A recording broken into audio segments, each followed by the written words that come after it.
Okay, so I'll make just a couple of comments about the conference in general. As you'll see, both days have a certain sequence, by which I mean the morning sessions are about measurement and the afternoon sessions in different ways are about mechanisms.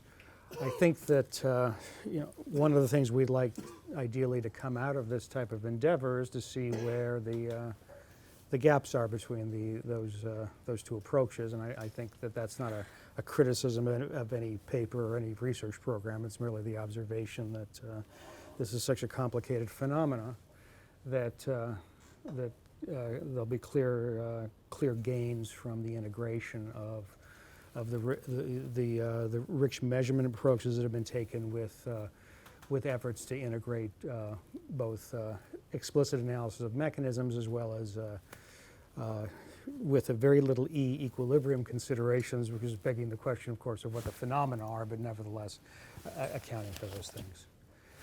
And so let me say first, this is joint work with Anant Seshadri. The title's been evolving. On the list it said the Microfoundations for the Gatsby curve. That, of course, was ridiculous. I thought, well, maybe some microfoundations. So after Aldo's talk, we'll say a candidate possibility, given there's many others. So I'll maybe motivate this with a quotation, which is I've long been compelled by, where William Julius Wilson was talking about the effects of one of the great egalitarian changes in American history, which is the end of de jure segregation in the United States, which he said the changes that have taken place in ghetto neighborhoods and the groups that have been left behind are collectively different than those that lived in these neighborhoods in earlier years. It's true that long-term welfare families and street criminals are distinct groups, but they live and interact in the same depressed community, and they're part of the population that has, with the exodus of the more stable and working middle-class segments, become increasingly isolated socially from mainstream patterns and norms of behavior. So we put that on the table because really what the approach we're going to take is a very explicitly social one as to thinking about intergenerational mobility. And in some ways, this quotation is unusually apt in the sense that we're going to have a particular conceptual argument as to what these social effects do, and they're going to make an argument that essentially translates cross-sectional or within life notions of inequality into implications for mobility. And this is a theoretical exercise. There's not going to be at this iteration is purely theoretical, and what I will be giving is a very stripped down version of the model that we're working on in order to isolate perhaps make it seem trivial what the things are that are driving the environment. So the general background to this research, which Anant and I are pursuing, is really focusing on this idea of the role of matching in inequality. Aldo just gave an example of that, an argument that if you see changes in a sort of mating with respect to outcome relevant characteristics, that becomes a generative mechanism for increasing intergenerational persistence. One could put on the table those same types of arguments along many dimensions. Focus that will be essential in what I talk about would be residential neighborhoods, some argument that social groupings that produce collective goods, such as education, may represent the transmission mechanism in which the rules by which the matching occurs for the units of residence in turn has implications for the transmission of inequality. One could make a parallel argument with respect to schools, and of course one could make a parallel argument with respect to firms themselves. In other words, take ideas about the efficiency of a sort of matching via the classic marriage model and extend them, etc. Now, obviously, the extent to which a metaphor saying focus on matching and changes in the degrees of stratification is useful. It's going to depend on the details of these things. And I mean, to make that concrete, if I said to you, well, what matters in firms is you have really able people, workers here, less able here, I think that what we would be focusing on is not the logic of matching in isolation, but rather the way the wages are set to allocate people. In contrast, if we thought about neighborhoods, the mechanisms by which the allocations are occurring are somewhat different. People aren't paid their marginal products as members of neighborhoods, but rather there be some sort of entry price and the like. Okay, and so the general argument that Anant and I are making here, and then I presume we continue to be making, is that if one looks across spheres, there's a certain sense in which the degree of a sort of matching has increased, and I can draw upon individual literatures that make arguments of this type. And so it's a conventional argument in marriage literature that there's increasing a sort of maxim with respect to education. Easiest way to make an argument in that favor is to notice what factors have become diminished in the case of the United States, which would be religious affiliation and the like. Other arguments have been made. Scott Reardon at Stanford has developed evidence of increasing economic segregation of neighborhoods. And I could, of course, continue to push these. And so what we're going to, well, it's a terrible typo, this should be the memberships theory of inequality is going to argue that in thinking about the dynamics of mobility, one way to proceed is to say that individuals are situated in these complex social spaces, which means that they're members of all of these different relative to an individual, more aggregated units, be it a family, be it a kinship network, be it a residential neighborhood, et cetera. And so to sort of unlock aspects of inequality, one focuses on the interactions with these different memberships. And certainly, and I guess, and I want to say can, which is a hope, the human development approach obviously takes a very different logic to all these things. And at the end of the day, whatever value added there will be to what we say has to do with something about all this work's done on human development, what can we add? All right, now in the specific background, we want to somehow use this approach in that to think about this so-called Gatsby curve, and the way I guess we would describe it is to say that there are data for a set of advanced industrialized economies, in which there's some measure of cross-sectional correlation. In other words, within a relatively narrow time frame. A notion of inequality, and then there's an associated measure of mobility between parents and offspring, and the curve, as it were, is that there seems to be something about cross-sectional inequality and the persistence of socioeconomic status. This has not gone uncontested, and what I mean by that is there's concerns about the comparability of the data and the like, and so the curve has gotten a lot of play because it's among public intellectuals and less lofty folk. I think relative to this, we're actually a little bit critical at a deeper level, and that's why I was grumbling during Bash's talk. And that is, there really are very deep exchangeability questions in comparing these pairs across countries. And by exchangeability, I mean that at the end of the day, one is thinking about data as generated by some underlying mechanism, and if you can't think of the observations as draws off the mechanism, then it's begging the question what I'm going to do with them. Maybe the way that I will personally say it is that, a way to think about those curves is that it's a bivariate relationship cross-sectionally for a set of countries, and we know in the cross-country growth literature that had created many papers, but it's a dead literature largely because of the problems in terms of these exchangeability violations. Now, that is not to say there's no interest in doing cross-country comparisons, but rather that our focus relative to the Gatsby curve is going to be a little bit different. And so what we want to say is, maybe the constructive view is going to be articulated really in this way, and that is that we'd rather think about the relationship between inequality and mobility in the context of the dynamics of an individual society. In other words, we think that a way to pursue a natural question, and which drops out of many, or is a correlate of many theoretical frameworks, is that there's going to be some mapping from some measures of cross-sectional inequality to the associated measures of intergenerational persistence, or the other side of that, mobility. And so the way we're going to construct the theoretical model is it's going to be within one country and look at the relationship between those objects. Now, Aldo, of course, brought up a point, well, if I get to grumble about exchangeability in one context, what about this one? And there, I think the issue will be whether or not when one takes this to data, are those concerns about heterogeneity that you would raise more or less well addressed. Okay. Now, what would, if you're sort of thinking about what would be the within-country Gatsby curve, would be some notion that you said over time periods of widespread inequality are associated with less mobility.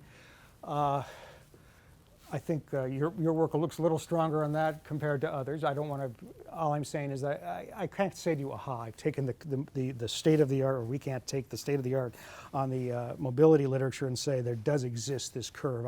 We could draw from the papers and make conclusions. I really want to say that because there's some disagreements about changes and the like, that this is contested literature.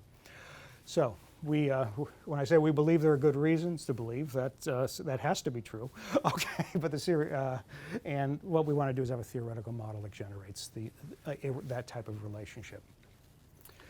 And so, what we're really going to focus on are two ideas, and one of them is that there's some notion of social influences and individual outcomes. Now, that's even by itself, one has to be a little careful in language, in the sense that you could say the Arrow-Debreu model has social influences in individual behavior. Well, what's special there is they're all mediated by something called prices. And so here we're going to look at some of different mechanisms. But at the end of the day, the thought experiment is we're going to situate individuals, and we're really going to sort of say that there's a particular set of social interactions that matter for the formation of human capital, and those interactions are going to be the guts, or the way in which cross-sectional inequality translates into changes in degrees of mobility. Now, in addition to the presence of this object, there's going to be something about market frictions that goes on, and I want to use that term again, which is vague. Actually, we want to use that deliberately. In other words, because you think about market deviations from the neoclassical general equilibrium model. One thing we could talk about, you put on the table, are borrowing constraints, some notion that financial markets are not complete in the sense that that the neoclassical model has. A different type of friction, and it's the one we will focus to some extent on, is simply the distinction between neoclassical general equilibrium models and overlapping generations models. And we don't want to get any discussion on markets missing in the OLG, blah, blah, blah. We're simply going to say they're deviations, they're frictions relative to Arrow-Debreu. All right, so what we're going to do, so Aldo's already done some of this, is we're going to construct the social analog to the Becker-Tomes model. And what I mean by that is that the logic of the Becker-Tomes model and associated ways of conceptualizing intergenerational mobility is that you have a set of family dynasties, and these family dynasties engage in investments that are family specific, and the dynasties themselves are sort of working in parallel to each other. And then you could analyze the evolution of a population via these non-interacting dynasties. Now, one could always append to that what I referred to as the Arrow-Debreu type of social influence, which is some notion of the general equilibrium of the wages in it, but we want to do something a bit different. Okay. Some of the equations you're going to see are going to look very similar to stuff Gary Solon developed with respect to Becker-Tomes. The specific ones are going to come out of a paper, some other work that I did, which again is going to use some functional forms and get very clear statements about the stochastic processes that are going on. And again, that's in that same idea. It was in Aldo's work where he wanted to get, you make the functional form assumptions here in order to clarify properties of stochastic processes. Once one goes to empirical work, of course, then you have to start removing these simplifications because the simplifications, even if they facilitate understanding, would impede the analysis of the data. Okay, and so this is really the guts of this model and the frameworks we're looking at, and that is there's going to be some cross-sectional distribution of income, and families are conditional on that income end up in different units called neighborhoods. Those neighborhoods are the generators of human capital. Human capital does have the effect on future incomes, and it's going to be exclusively through the cross-sectional inequality. It's going to say something about the social structure that emerges, and it's going to be that link that produces the Gatsby type relation. Yeah. So, one thing that just sort of strikes me, I kind of like to set up. I just want to make a comment kind of on the motivation of the existence of the Gatsby curve and kind of where this might fit in. So one of the things that we've argued is that across the U.S. you see the Gatsby curve when you look at kind of middle class inequality, but not the top 1%. And actually, if you're going to go after a human capital theory, kind of an investment theory, it sort of would fit that the credit constraints are Yeah. not really what's driving Yeah, no, I- at the top. And if you do a projection of the cross section in the U.S. using the 99 Gini, you can basically show that it's not. I mean, it's there, but it's not something that would have expected, say, trends over time. So it still, I think, would be entirely consistent Okay. with everything that you're trying to work through. Thanks. Now, I should make, by the way, a comment at the beginning, which is there's a mechanical sense in which you can always get the Becker-Tomes model to generate something like a Gatsby curve, and it simply says if you've got an AR1 process, the unconditional variance of that object is increasing in the AR1 coefficient. Okay, so that's one way you could mechanically get it, and we're not going to worry about that. Another way that one could, I don't want to say mechanically get it, but simply just would drop out from the model is if one thought about family dynasties, but the coefficient that maps parent income into into an investment in the kid into the next generation, if that coefficient itself depended on the family income, that's sufficient. In other words, once you introduce some parameter heterogeneity, one can also generate this type of phenomena. And so, and that's another sense in which I want to say this is a candidate mechanism, but we're really going to focus on the effects of cross-sectional inequality on stratification.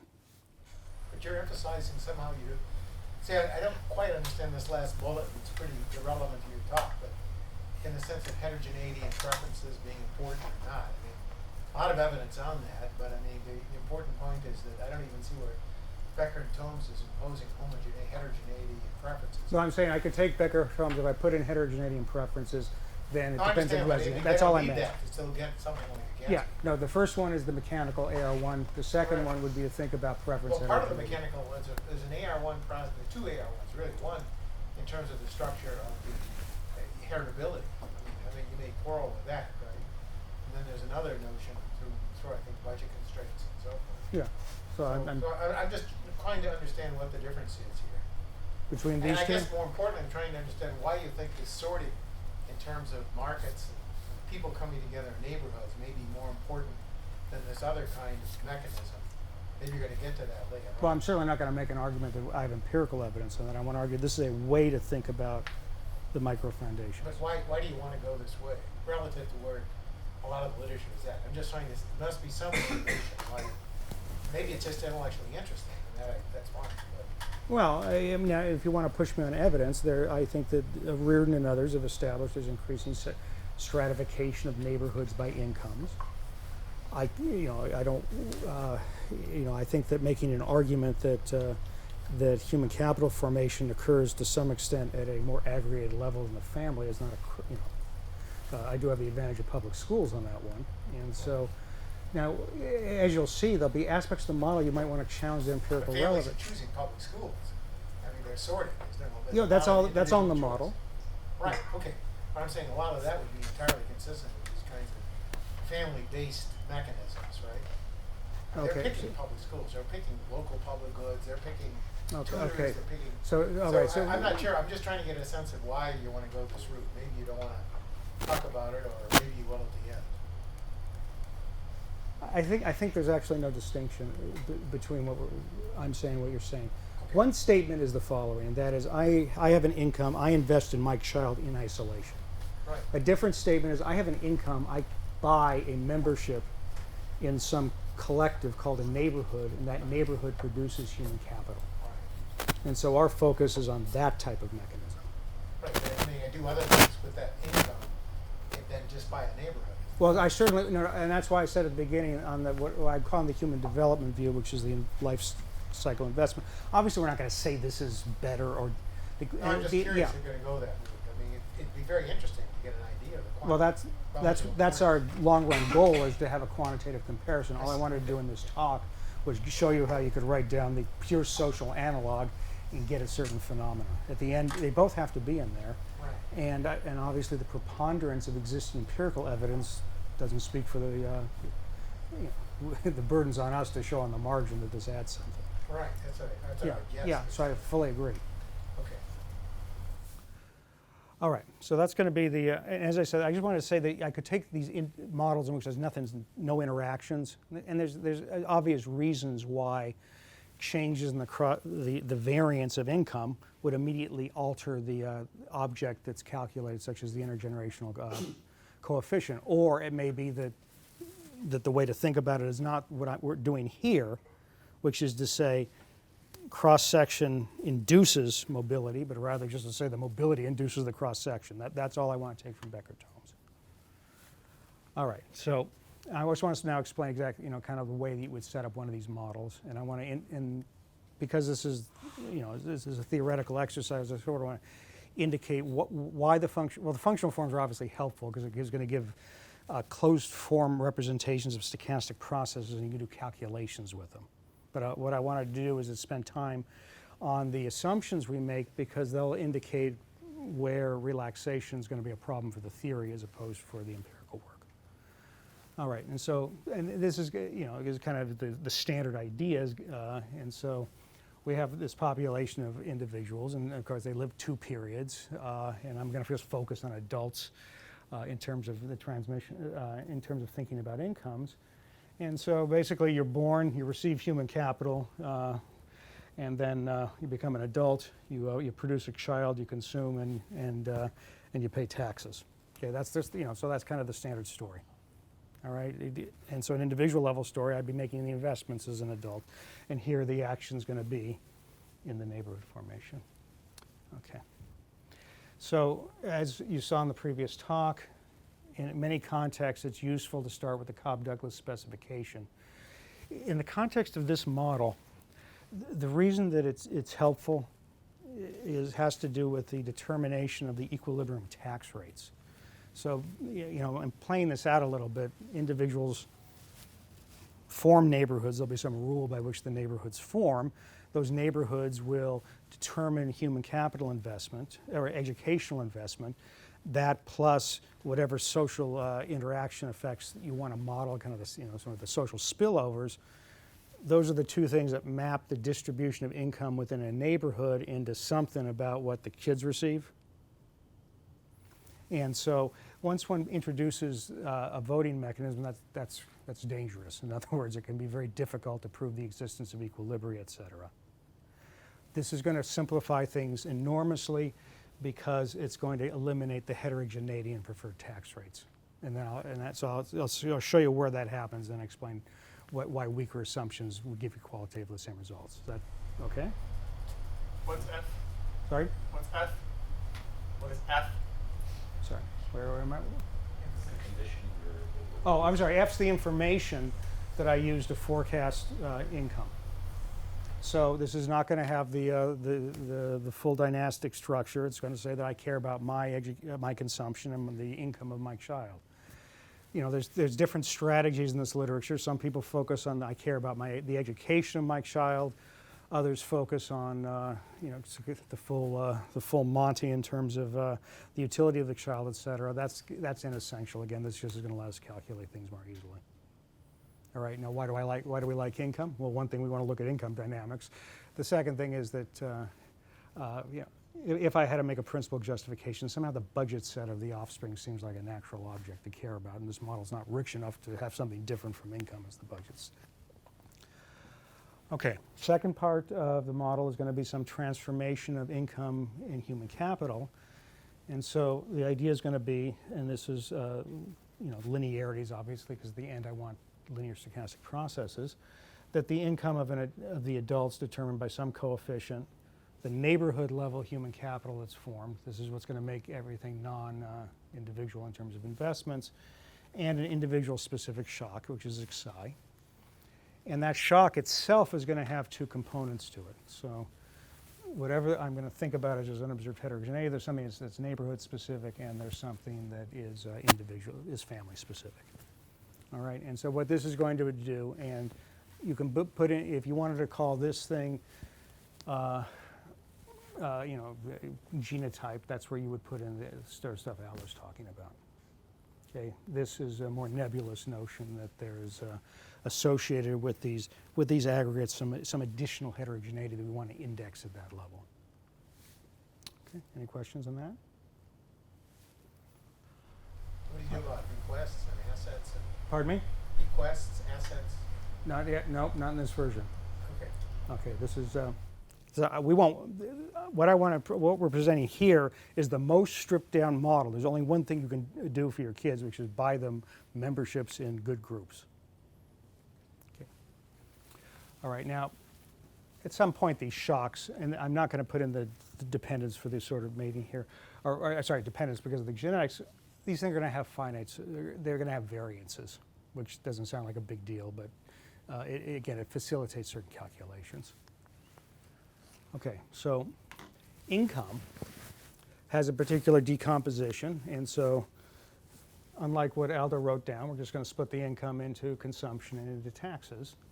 And taxes are determined by neighborhood and time-specific votes, and it's going to be the median vote, and of course the median voter will determine that later on.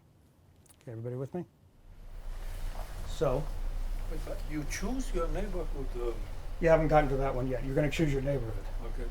Okay, so the whole point is family income matters because it influences social structure. That's the bottom. The neighborhood size is some exogenous. No, everything else is going to be, the model's going to be extremely flexible and all of that, and I'll get to it. There's 7 pieces and 6 propositions. Okay. So I'm just wondering, does the model essentially reduce to Becker-Tomes if neighborhoods all were units of 1? Is that essentially then it's like you're buying your own human capital, or not? Well, I don't. I'm just wondering whether that's sort of a nested case in your model. Well, or it's a trivial case. We could always make that the nested case by allowing arbitrary correlation in things. That's true. In other words, if I have the shocks correlated across the individual, I just send that to 1, and then we're done. All right, and then each neighborhood, you take the taxes everybody in the neighborhood generates. There's going to be some set of resources that are available for the creation of human capital. Okay. Now this is, I guess this was the bad part of the model that I wanted to highlight as opposed to the ones you guys are highlighting. And that's going to be the following. So, a question is why are there multiple neighborhoods? In other words, if people are forming social structure, there has to be some benefit to it. And, one can build that into the model in different ways. And so the easiest way to do it is to say that associated with each neighborhood is some population size, and the transformation of educational expenditure, of the money available to actual educational expenditure exhibits some sort of returns to scale. So, I could have, in previous models, I've had this idea that there's both a fixed and variable cost of building a school. The most general way to do it is actually just to say that the denominator here is some function of the population. It's increasing, but it always stays less, and as long as it has the right slope, then you always are preserving some incentive for larger neighborhoods. I think a better way to do it would be that if you look at the way we work with social spillovers, I could also have intrinsic benefits to larger communities working through the returns to scale idea for education. Okay, so one way to ensure that people live in neighborhoods is to fix the number of neighborhoods and the slots and say half the population has to go here, half the population has to go there. Okay, that's a common tactic or a common modeling trick in neighborhoods models. Okay, so so there's always going to be this question of what assumptions do you want to relax, which ones you want to impose. So the approach that we're taking is we're going to allow every period an arbitrary number of neighborhoods. There's no restrictions on minimum size of neighborhoods. And so that says a lot more general than what people do, and that's all well and good. The problem is that we're going to have to do something somewhere else so we can actually solve the model. Okay, and so when I allow flexibility in terms of all the possible configurations of families across neighborhoods, something's going to have to be built in the model is to keep the richest family from living by itself. Because after all, that's the Becker-Tomes model. Okay, and so if you said the easiest way to get Becker-Tomes is that I would eliminate this in one other term, and then what would happen is the neighborhood equilibrium, and this would be the richest family lives here, the highest income, second highest income in a separate neighborhood, and then you'd be done. Okay, and so, and of course that lets me preserve the idea, all the independence assumptions across the dynasties.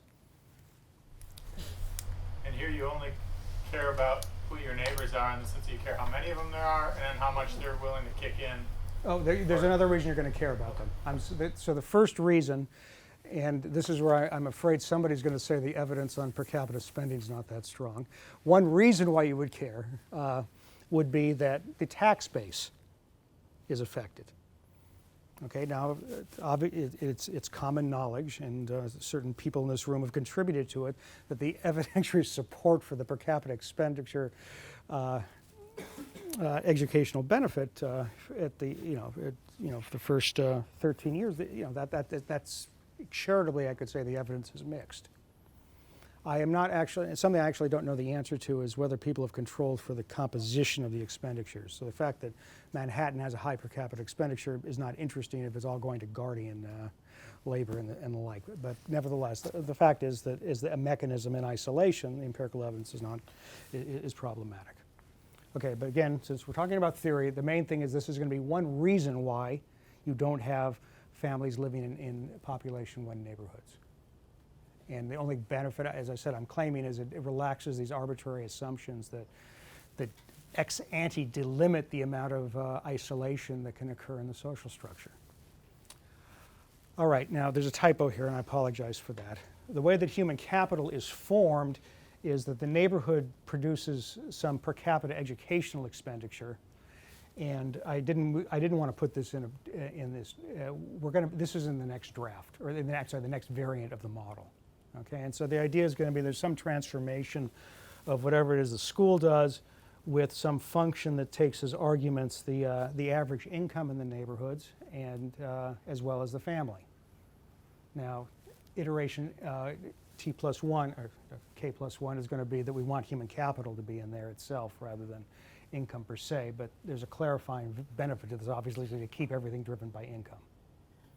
All right, now the reason that I didn't want to put that in is if you think about this object here, that creates another reason that by itself is a problem if I'm worried about all the long-run equilibrium being all families are completely isolated.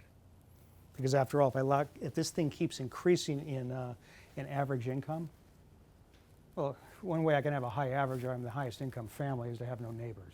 And so there's a set of ways you can avoid the uninteresting limits. One of them would simply say this thing has some upper bound.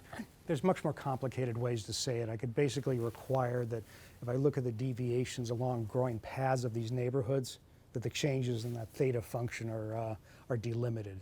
But they're really just kind of messy formulations of conditions that, as I say, give non-trivial limits. Okay, so is everything clear that when you write down the model that is in this very simple form in which you essentially have two mechanisms by which I care about who my neighbors are. One of them is going to be the tax base they provide, and second is some notion of social spillovers.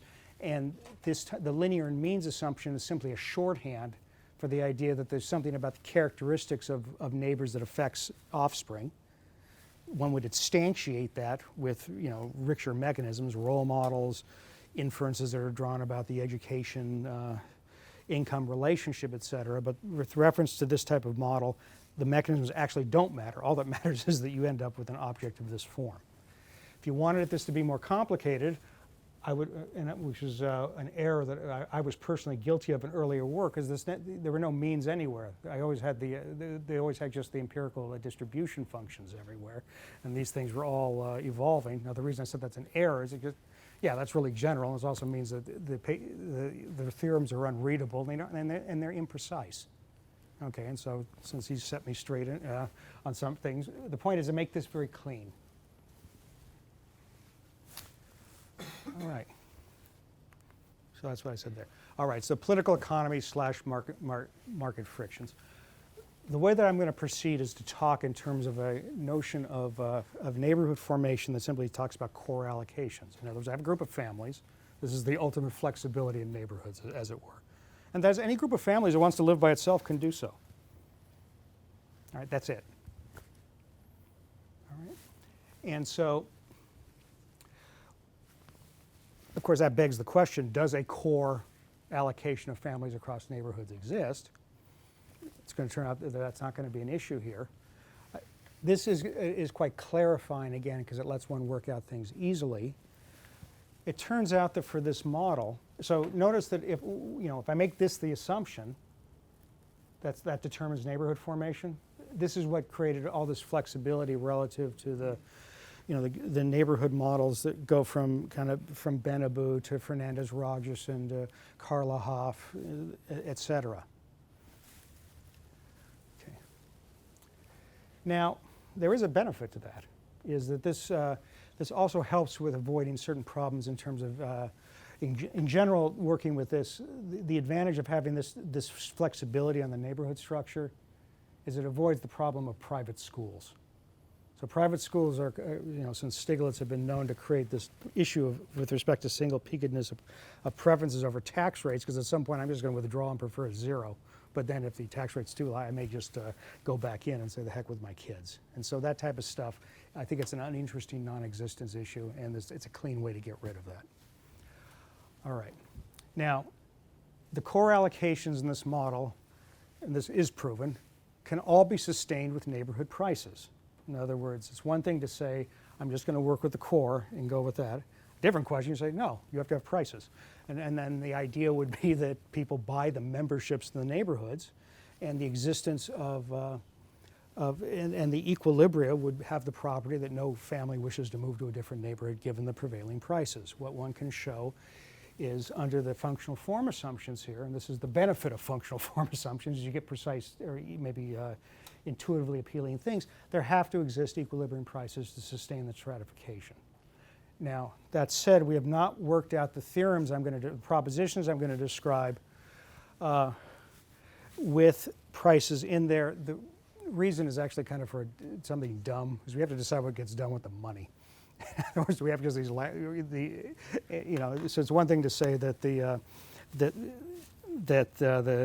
payments that are going to these memberships are thrown out. There's a different issue whether or not somehow they're going back into the neighborhood in some way. So when I say they're not worked out, we don't want to state a result that isn't proven. On the other hand, I want you to see this is not going to be insuperable. So these membership prices, they're different from the taxes that they're imposed. Yes. So I buy the membership Some into the fixed neighborhood. price to be in the neighborhood. Yeah, and then conditional on that, there's going to be a vote. And of course, I know when I buy into the neighborhood who else is What it's going to gonna buy be. in. Is everybody clear on this idea? So as I said, we're going to work with this core idea, which is kind of arbitrarily flexible in a certain sense. It is sustainable with prices, but that is somewhat functional form. That's why I said under our assumptions, I'm not 100% sure I'm all that unhappy with the core on theoretical grounds. One problem in these types of models is they don't do a good job with zoning restrictions. And so what I mean by that is that the neighborhoods models quite generally equate neighborhoods with club memberships. They don't respect space. And so, David, do you live in Woodside, California? Yeah, so Woodside, California, at least 20 years ago when I lived near there, not there, did not have a fire department. It did, however, require a certain minimum swimming pool size for each house. The whole point is that there's many ways in which neighborhoods can effectuate income stratification by differentiating the things you're buying in there. Okay, and just so you know, Joe Montana does live in Woodside. All right, so that's the first point, is we're going to use the core allocation. It's all sustainable by prices. The second is the median voter. This is a triviality, because the whole Cobb-Douglas basically, what makes Cobb-Douglas nice is it says everybody agrees on what fraction of family income they would like to devote individually to education. But by implication, what's the distinction between that share and the education of my child? Well, it's going to have to do with the relative price of education, the trade-off from my consumption to units of human capital for my child. And what's that determined by? The political economy interacting with the social spillovers. And so you have this very clean distinction between, Cobb-Douglas says you fix the budget shares, and I can think about everything in terms of different relative prices across the neighborhoods in the transformation of consumption to human capital. Good question. What gets included in social spillovers in this model? Well, see, there's an answer that you should despise, and that is everything. And what I mean is the model, as I've described it, has defined the social spillovers with respect to observable variables. And so what that does is that it takes and this, by the way, is the whole social interactions, econometrics literature, empirical literature, and economics does the same thing. It says I react to the average education of my neighbors, or I react to the average, the fraction that are on welfare. In other words, it takes observables, either works with the empirical distribution function for them, or a statistic like the mean, and then traces out the dynamics associated with that. The reason that you want to say that's not a good way to think, obviously, is that's a black box. And so one can, so if you said, give me a mechanism that's not variables based, I could, invoke something like the work of Peter Stroyford, in which he looks at the inferences that teenagers in stratified neighborhoods, or teenagers in neighborhoods will draw about the education income payoff. And so the idea is that when you have the endogenous formation of the neighborhoods because of the differences in income, kids are observing different slices of human capital income pairs. And for some reason, nobody taught them the Heckman selection correction. And so when they do this is literally what the model has mathematically, is because they're just drawing the linear inference. You get these kids, so just think about the intuition. If you look at a neighborhood with low incomes, that's going to have an unusually high number of people whose human capital just didn't pay off, so they draw the wrong inference. Okay, so that's what so I want to call that's a serious mechanism. This is a shorthand for those types of phenomena. Okay, so neither parents nor... clarify one thing. So you have taxes that are used to support the schools. Yes. Then in addition, you have this fee to be in the Yes. neighborhood. That's the core price that comes in Yes. the allocation. You're going to show us how that's determined. Now, what happens to the core fees? Are they redistributed to Oh, everybody? I'm sorry if I wasn't being clear. The core has no fees in the version I'm talking about.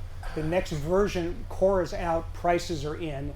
I see. Taxes are after. I see. So you're not going to give us like a core allocation supported by prices today. No, what I Okay, said fine. is that I I could. missed you. Oh, sorry. I'm sorry if I wasn't being clear. I said I'm going to work with the core. If you said erase the core, I could give you prices that support Right. Okay. the core allocations. Okay.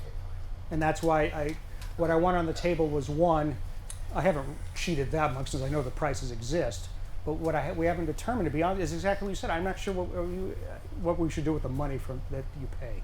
And once we have that, then we're But then done. once a neighborhood, once a dynasty, or once a particular individual chooses a neighborhood, is that passed on? No, Or no. In fact, that's what I meant. Each generation. in fact, Each generation picks new, picks whatever a new neighborhoods they neighborhood. want. Okay, based on its shocks and so forth. Yes. Got it. And so, and that's what. And so I keep sort of saying, "Oh, we're so flexible." We wanted all interaction. So I keep calling it social structure. I know the sociologists are going to be outraged. The choices of who you interact with respect to either the public finance rules or the spillover rules. There are no ex ante requirements for interactions. So we should think of a continuum of agents. So when you're No, looking, this is actually a finite number of agents. when you look at a neighborhood and you're choosing which one to join, you know you're going to influence the tax rate that's charged. Actually, we have a theorem on that, which says that would only induce an uninteresting form of multiplicity of equilibrium. Okay, so what does that mean? Well, as I say, it sounds hard if you allow that, but I thought you No, ruled that see, out somehow? so what's going to happen is equilibria have to be stratified. That's going to be a result. And then you could say, well, where are the stratifications going to occur? They're unique up to single agents moving across the two neighborhoods. So the fact that we didn't use a continuum, which for the ones who basically says that everybody's has metaphorically size zero, that doesn't have an interesting effect. Okay, and so so borrowing's ruled out. So this is kind of a standard thing in the individual level models. Here we rule it out the social level. The intuition, which is back to Glenn Lowry's, I can't commit my kids to pay the bonds that my neighborhood issues. It's no deeper than that. And the reason I don't want to say that's a missing market is that's the issue with the overlapping generation structure. There does not exist any set of agents in which to make a trade. And I'll leave it at that. Okay, and so the point is that, there's a lot of functional forms here, but the advantage is it kind of cleaned everything out. So at the end, the only thing you decide on once you're in a neighborhood is what share of your income you prefer to go to educational expenditure, and that's going to be determined by this complicated object here, but all of it is just that's the relative price of a unit of human capital for my child compared to the one which is associated with that. And so because of that very clean dichotomy, everything can be worked out very easily. That's all. Okay, and I don't know, and that shouldn't be there. Okay, so so the first proposition, very intuitive, and that is, once you fix a neighborhood, everybody would like to have more affluent neighbors, and that's the second part. And the first part, the first part and the second part is, in fact, expected incomes for offspring are monotonically increasing. Okay, none of that's a surprise because the way the model is structured, I derive benefits conditional on the number of neighbors from having more affluent ones. They're better role models, they pay more taxes, so on and so forth. That doesn't mean I want some person as my neighbor or not. It just says that once the neighbors are fixed, I'd be quite pleased if their incomes went up. Okay, so that's, as I said, that's very intuitive. It really does drop out of the functions. I want to mention the reason why Cobb-Douglas makes life so easy here. So if you think about tax base, role models, et cetera, it seems kind of obvious. I'd like to have people have more. The thing I might not like is if I had richer neighbors who had preferences over tax rates that were sufficiently different from mine. So you see, Cobb-Douglas killed that off immediately because it said we all agree.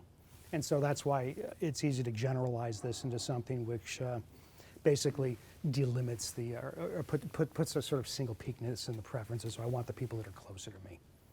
But I want you to see that's really the only role the Cobb-Douglas plays for us, is to basically let us ignore that issue. Okay, second comment is proposition is there's a core allocation every period, and either everybody lives together or there's strict stratification by income.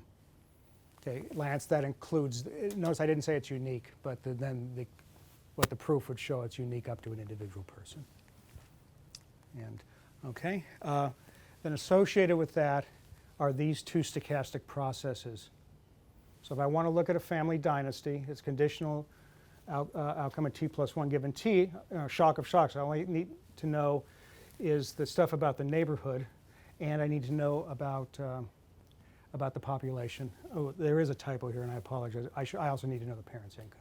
Actually, no, that's not true. I misspoke. Conditional on knowing the neighborhood, I don't even need to know the parent's income. That got ruled out. So this is right. On the other hand, and this is the different point, I cannot iterate the model.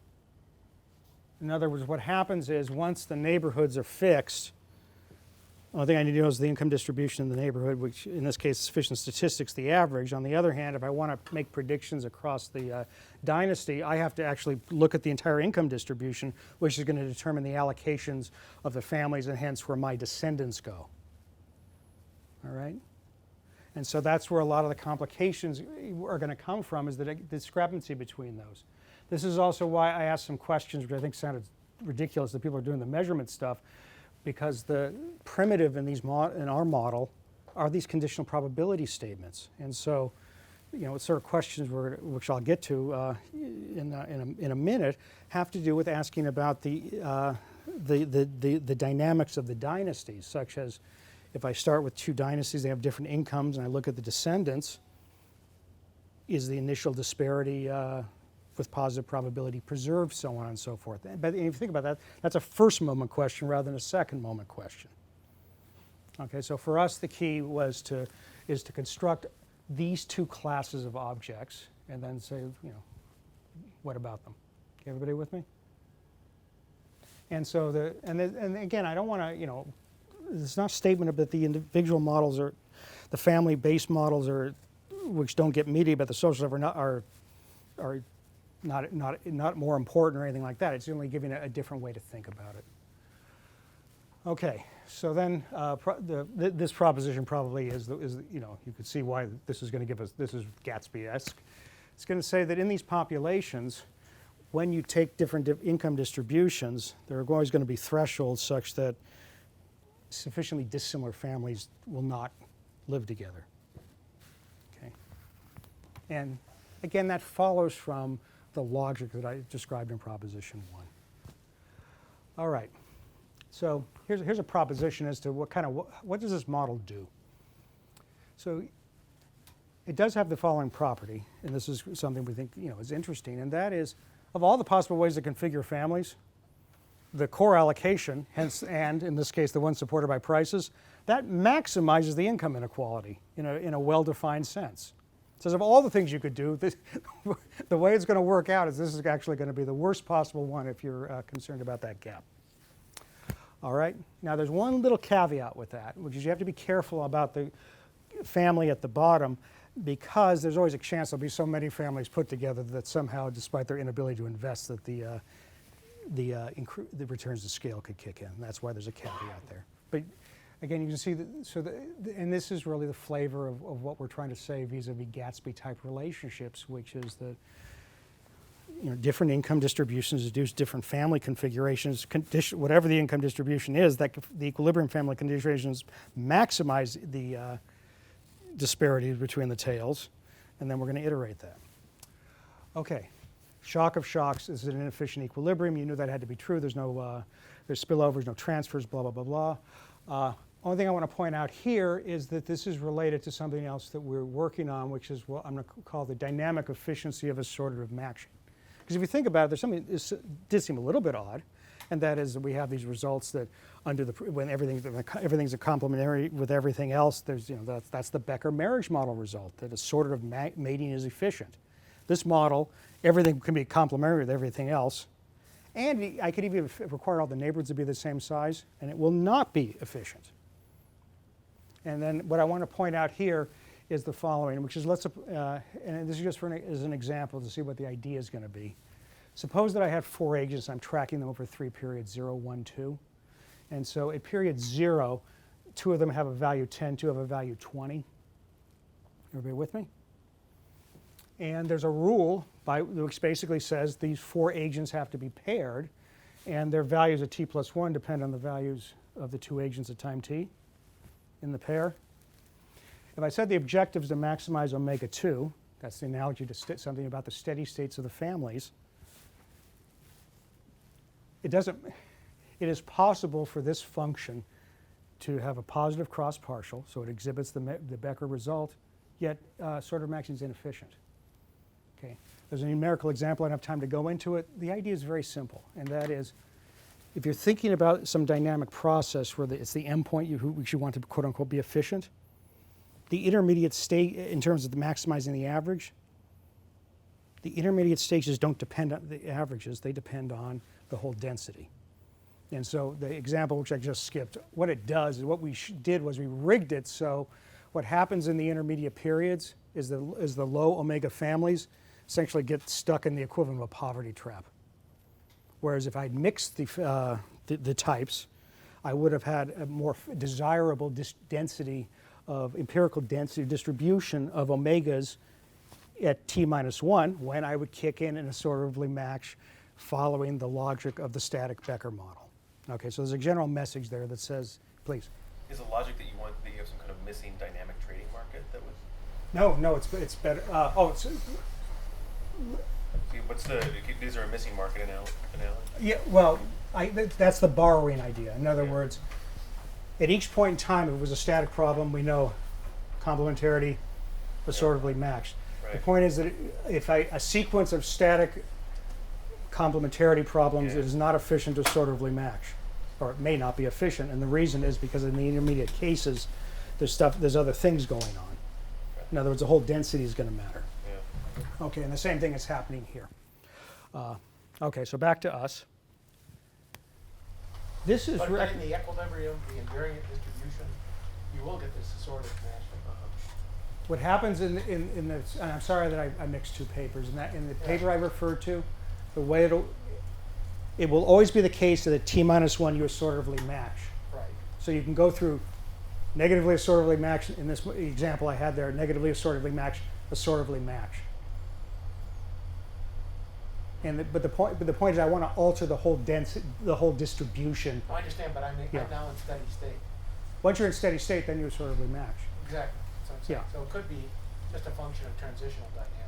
Yeah, and that's exactly right. But that's kind of our view. Is this is But a if way? you could borrow and lend and kind of smooth, I'm not sure, or charge prices, that was what you were saying. Yeah, I agree. But I should say, why do we have that there? That's our view about whether or not you attract classrooms.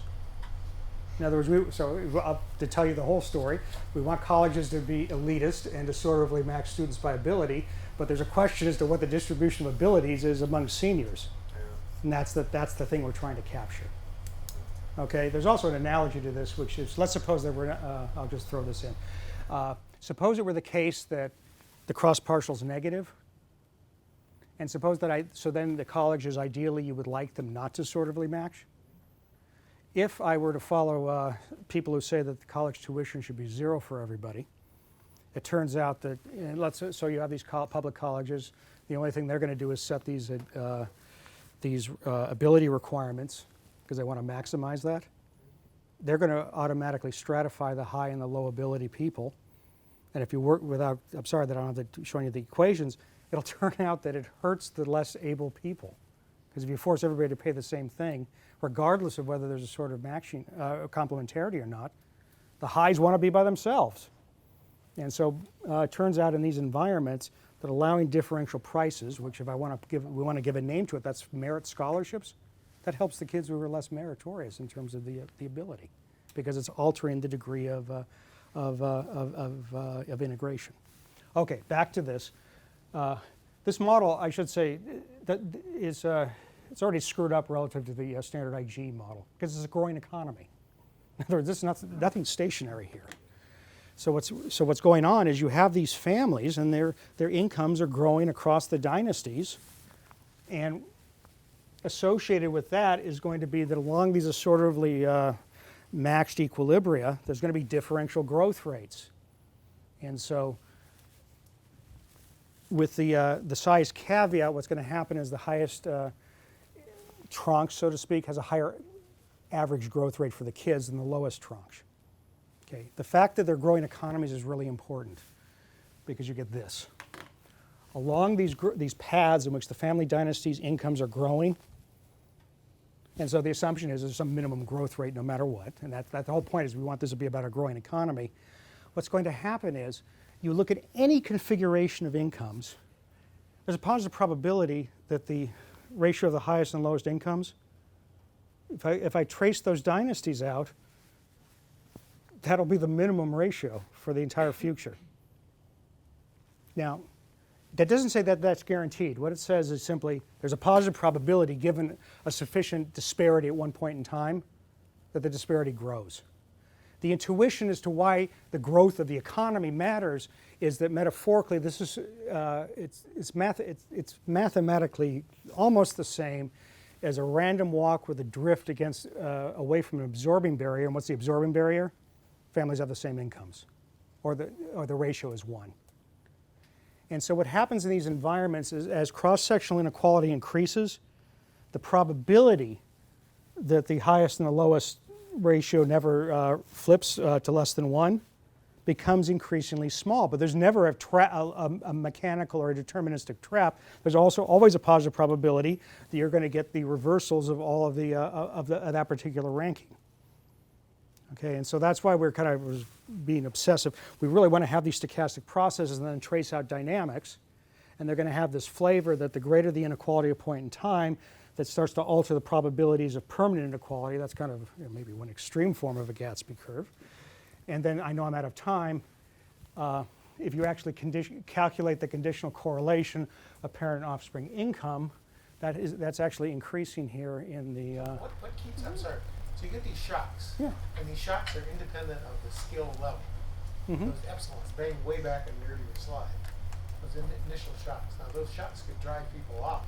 Yes, that's why nothing Those is are random over time periods, right? As I understand it, those weren't determined by my previous distribution. No, that's why I said the growth if the economy weren't growing, then none of these propositions would be true. Right. So it's a random walk with drift away from an absorbing barrier. I'm moving away from it, no matter where I am, there's some probability the shocks are going to drive me back I'm up, saying right? now if I let those shocks sort of be dependent on my position, the previous period, the previous generation, you know, the bigger they are, the harder Yes. they fall or something, That- then that- I that- could reverse this, right? Oh, I no- might reverse it or accentuate it. Yeah, you know, so then the question is how you model that. If I take Aldo's model, what would I do? As I would build in some sort of maxing on those shocks, and that would exacerbate the Right. the Or property. inheritability of Yeah. income or Yeah, request. or yeah. So all that would work in that direction. So obviously I'm not defending the shock of somebody. I want you to see that there's something that really qualitatively distinguishes. That's what we want you to see. Economies in which everything's growing from ones in which we're in these stationary environments. And it's not just a matter that the level differences can be preserved. That's not interesting if everything's going off to infinity. It's the ratios that we care about. And that's really is a type of, forgive me, non-ergodicity that shows up in these types of environments.